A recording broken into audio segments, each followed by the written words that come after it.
Hello बच्चों, कैसे हैं आप सब।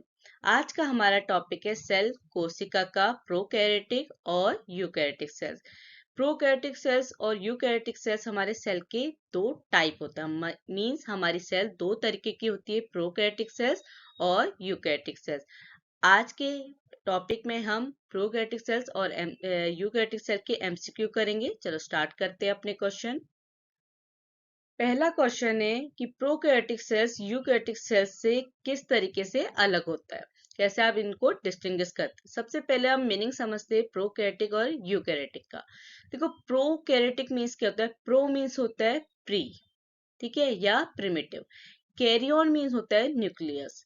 यूकैरियोटिक मीन्स होता है यू मीन्स ट्रू और कैरियन मीन्स न्यूक्लियस। तो प्रोकैरियोटिक सेल्स जिसमें न्यूक्लियस क्या है, प्रिमिटिव है, मैच्योर नहीं है, अच्छे से डेवलप नहीं है। जबकि यूकैरियोटिक्स में मतलब क्या है कि जिसके पास ट्रू न्यूक्लियस है, जिसका न्यूक्लियस अच्छे से डेवलप हो गया है। तो न्यूक्लियस ही क्या है, प्रोकैरियोटिक सेल्स को यूकैरियोटिक सेल से अलग करता है। तो सही जवाब है ए, न्यूक्लियस। सेकंड क्वेश्चन है कि हमारी कौन सी सेल टाइप के जो मेम्ब्रेन बाउंड ऑर्गेनेल होते हैं वो क्या होते हैं, लैक होते हैं या absent होते हैं। क्वेश्चन क्या है कि उसमें मेम्ब्रेन बाउंड ऑर्गेनेल लैक होते हैं। तो हमारे अभी समझा कि जो प्रोकैरियोटिक सेल्स है उसमें क्या होता है, न्यूक्लियस absent होता है, या आप कह सकते हैं प्रिमिटिव होता है। साथ ही साथ दूसरा प्रोकैरियोटिक सेल्स क्या होती है, उनके पास मेम्ब्रेन बाउंड ऑर्गेनेल absent होते हैं।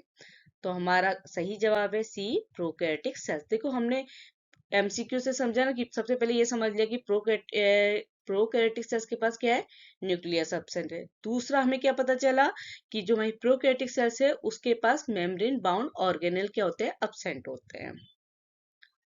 तीसरा क्वेश्चन है कि प्रोकैरियोटिक सेल्स का जो जेनेटिक मटेरियल है वो कहाँ पे लोकेटेड होता है। अब उसके पास न्यूक्लियस नहीं है, पर जेनेटिक मटेरियल तो होगा, तभी तो एक जनरेशन से दूसरे जनरेशन में जेनेटिक मटेरियल ट्रांसफर होगा। तो जो भी प्रोकैरियोटिक सेल्स के पास जेनेटिक मटेरियल होता है तो वो कहाँ पे लोकेटेड होता है, न्यूक्लियस नहीं है। तो कहाँ पे होगा, न्यूक्लियोइड में। हमारे प्रोकैरियोटिक सेल्स में न्यूक्लियोइड रीजन में जेनेटिक मटेरियल लोकेटेड रहता है। तो सही जवाब है सी, न्यूक्लियोइड। चौथा क्वेश्चन है कि प्रोटीन सिंथेसिस के लिए कौन सा सेलुलर स्ट्रक्चर रिस्पॉन्सिबल होता है प्रोकैरियोटिक और यूकैरियोटिक सेल्स में। तो हमारे राइबोसोम्स का काम क्या है, प्रोटीन सिंथेसिस कराना। और राइबोसोम्स क्या है, हमारी प्रोकैरियोटिक सेल्स और यूकैरियोटिक सेल्स दोनों में प्रेजेंट होते हैं। तो सही जवाब है सी, राइबोसोम्स क्या होता है, रिस्पॉन्सिबल होता है प्रोटीन सिंथेसिस के लिए प्रोकैरियोटिक और यूकैरियोटिक सेल्स में। पांचवा क्वेश्चन है कि प्रोकैरियोटिक सेल्स में सेल डिवीजन किस तरीके से होता है। तो हमारी प्रोकैरियोटिक सेल्स में जो सेल डिवीजन होता है वो बाइनरी फिशन या बटिंग के थ्रू होता है। तो सही जवाब है सी, बाइनरी फिशन। छठा क्वेश्चन है कि यूकैरियोटिक सेल्स में क्या ऐसा डिफाइनिंग फीचर्स होता है जो प्रोकैरियोटिक सेल्स में एब्सेंट होता है। देखो, हमारे प्रोकैरियोटिक और यूकैरियोटिक की सिमिलरिटी की बात करें कि कौन कौन सी चीजें हमारी प्रोकैरियोटिक और यूकैरियोटिक दोनों में होती है, तो हमारे प्रोकैरियोटिक सेल्स में और यूकैरियोटिक सेल्स में सेल वॉल, राइबोसोम्स और प्लाज्मा मेम्ब्रेन तीनों मिलते हैं। पर हमारा यूकैरियोटिक सेल्स में क्या होता है, ट्रू न्यूक्लियस होता है, जबकि प्रोकैरियोटिक सेल्स में न्यूक्लियस एब्सेंट होता है या प्रिमिटिव होता है। तो हमारा सही जवाब है बी, न्यूक्लियस। सातवां क्वेश्चन है कि यूकैरियोटिक सेल्स में कौन सा ऑर्गेनेल एनर्जी प्रोडक्शन के लिए रिस्पॉन्सिबल होता है। तो यूकैरियोटिक सेल्स में माइटोकॉन्ड्रिया एनर्जी प्रोडक्शन के रिस्पॉन्सिबल होते हैं, और वो एनर्जी प्रोडक्शन किसके फॉर्म में करते हैं, एटीपी के फॉर्म में। तो सही जवाब है सी, माइटोकॉन्ड्रिया। आठवां क्वेश्चन है कि यूकैरियोटिक सेल में एंडोप्लाज्मिक रेटिकुलम का प्राइमरी फंक्शन क्या होता है। तो यूकैरियोटिक सेल्स में एंडोप्लाज्मिक रेटिकुलम का प्राइमरी फंक्शन लिपिड सिंथेसिस है। तो सही जवाब है बी, लिपिड सिंथेसिस। नवा क्वेश्चन है कि प्रोकैरियोटिक सेल्स में जो ऑर्गेनिज्म हुए हैं वो किससे कंपोज होते हैं। तो अगर जितने भी ऑप्शन की बात करें, ह्यूमन, बैक्टीरिया, प्लांट, फंगस, तो इसमें बैक्टीरिया क्या होता है, हमारा प्रोकैरियोटिक सेल्स का एग्जाम्पल होता है। तो सही जवाब है बी, बैक्टीरिया। बाकी हमारे ह्यूमन, प्लांट, फंगस क्या होते हैं, यूकैरियोटिक सेल्स के एग्जाम्पल होते हैं। 10वां क्वेश्चन है कि जो हमारे प्लांट सेल्स होते हैं उसमें प्लांट सेल्स को स्ट्रक्चर, सपोर्ट और प्रोटेक्शन प्रोवाइड करने के लिए कौन सा सेलुलर स्ट्रक्चर होता है जो एनिमल सेल्स में एब्सेंट होता है। यहाँ पे किसका डिफरेंस पूछा है, एनिमल सेल्स और प्लांट सेल्स का। तो हमारी प्लांट सेल्स की जो आउटर मोस्ट कवरिंग होती है वो होती है सेल वॉल, और एनिमल सेल्स की आउटर मोस्ट कवरिंग होती है सेल मेम्ब्रेन। सेल वॉल का काम क्या होता है कि वो प्लांट को स्ट्रक्चर, सपोर्ट और प्रोटेक्शन प्रोवाइड करता है। तो हमारा सेल वॉल जो सेलुलर स्ट्रक्चर है वो प्लांट सेल को स्ट्रक्चर, सपोर्ट और प्रोटेक्शन प्रोवाइड करता है, और सेल वॉल क्या होता है, एनिमल सेल में एब्सेंट होता है।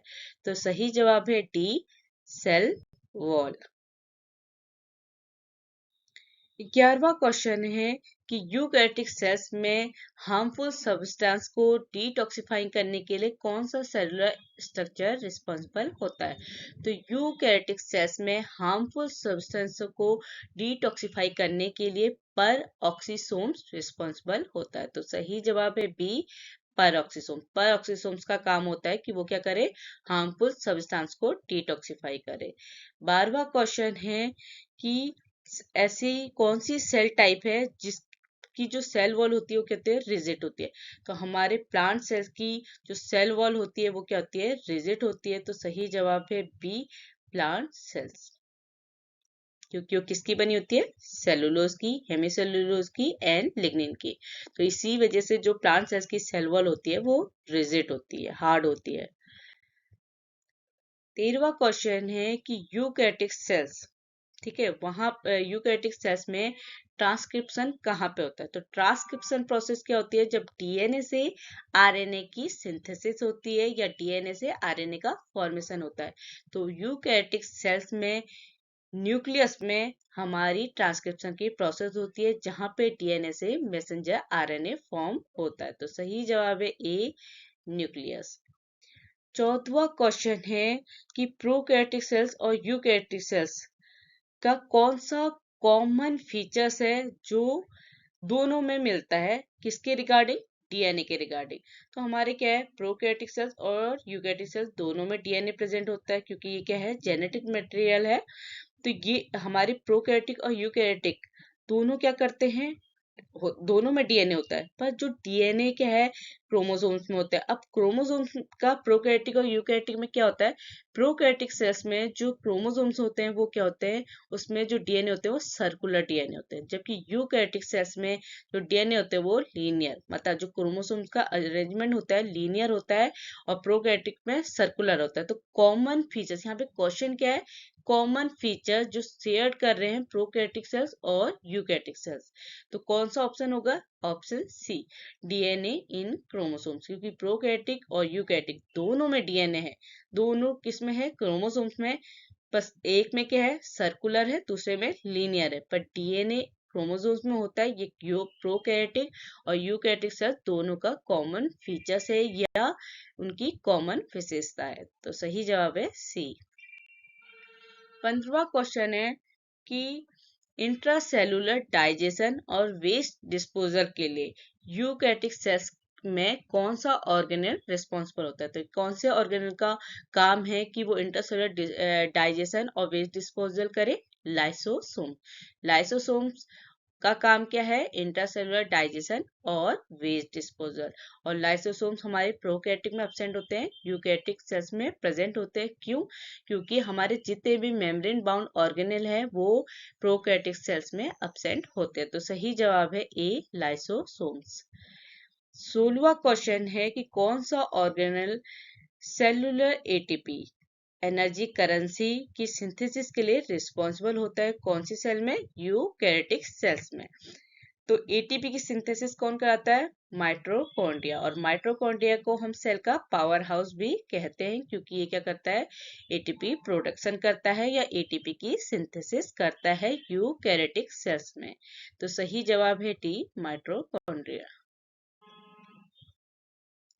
17वां क्वेश्चन है कि यूकैरियोटिक सेल्स में गोल्गी एपरेटस का प्राइमरी फंक्शन क्या होता है।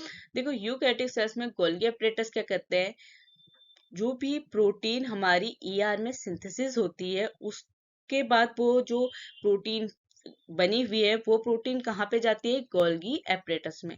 उस प्रोटीन का गोल्गी एपरेटस में मॉडिफिकेशन, पैकेजिंग और ट्रांसपोर्टेशन होता है। तो हमारे यूकैरियोटिक सेल्स में गोल्गी एपरेटस का प्राइमरी फंक्शन होता है modification and packaging of protein. देखो ट्रांसपोर्टेशन भी इसका काम है, ऑप्शन में नहीं दिया है। मॉडिफिकेशन, पैकेजिंग एंड ट्रांसपोर्टेशन होता है, क्योंकि गोल्गी एपरेटस ही क्या कहता है, जिस भी सेल को क्या है प्रोटीन की रिक्वायरमेंट होती है, वो गोल्गी एपरेटस क्या करता है, इस प्रोटीन को मॉडिफाई करके वेसिकल में पैक करके उसको ट्रांसपोर्ट करता है। तो सही जवाब है डी। 18वां क्वेश्चन है कि यूकैरियोटिक सेल्स में कौन सा सेलुलर स्ट्रक्चर सब्सटेंस के पासेस को इन और आउट को कंट्रोल करता है या रेगुलेट करने का काम करता है। तो हमारी यूकैरियोटिक सेल्स में सेल मेम्ब्रेन या प्लाज्मा मेम्ब्रेन का काम होता है कि वो क्या करे, कोई भी सब्सटेंस को इन और आउट को रेगुलेट करे या कंट्रोल करे, क्योंकि सेल मेम्ब्रेन क्या होती है, सिलेक्टिव परमेबल होती है। वो सेलेक्ट करती है कि किस मटेरियल ने इन जाना है, किस मटेरियल ने आउट जाना है। तो कौन रेगुलेट कर रहा है, सेल मेम्ब्रेन। तो सही जवाब है ए। 19वां क्वेश्चन है कि प्रोकैरियोटिक सेल्स और यूकैरियोटिक सेल्स दोनों का कैरेक्टरिस्टिक फीचर्स कौन सा है। तो ऑप्शन की बात करें, प्लाज्मा मेम्ब्रेन, न्यूक्लियस, राइबोसोम्स और क्लोरोप्लास्ट। तो इसमें राइबोसोम्स क्या है, दोनों में ही मिलते हैं और ये क्या करते हैं, उसमें प्रोटीन सिंथेसिस का काम करते हैं। तो प्रोकैरियोटिक सेल्स और यूकैरियोटिक सेल्स का कैरेक्टरिस्टिक फीचर्स क्या है कि उन दोनों के पास राइबोसोम्स प्रेजेंट होते हैं। तो सही ऑप्शन है सी। 20वां क्वेश्चन है कि यूकैरियोटिक सेल्स में न्यूक्लियस का काम क्या होता है। तो यूकैरियोटिक सेल्स में न्यूक्लियस क्या होता है, न्यूक्लियस के अंदर एक रीजन होता है जो जिसका नाम क्या होता है, न्यूक्लियोलस। इसी न्यूक्लियोलस में क्या होता है, हमारे राइबोसोमल आरएनए या आरआरएनए की सिंथेसिस होती है, जो प्रोटीन सिंथेसिस के लिए इंपॉर्टेंट रोल प्ले करते हैं। तो हमारे यूकैरियोटिक सेल्स के न्यूक्लियोलस में राइबोसोमल आरएनए की सिंथेसिस होती है। तो सही जवाब है A, synthesis of ribosomal RNA. 21वां क्वेश्चन है कि यूकैरियोटिक राइबोसोम्स के क्या कैरेक्टरिस्टिक फीचर्स है, क्योंकि राइबोसोम्स हमारे प्रोकैरियोटिक और यूकैरियोटिक दोनों में प्रेजेंट होता है। पर हमारे यूकैरियोटिक राइबोसोम्स का कैरेक्टरिस्टिक फीचर्स ये है कि हमारे कितने होते हैं यूकैरियोटिक राइबोसोम, 80s।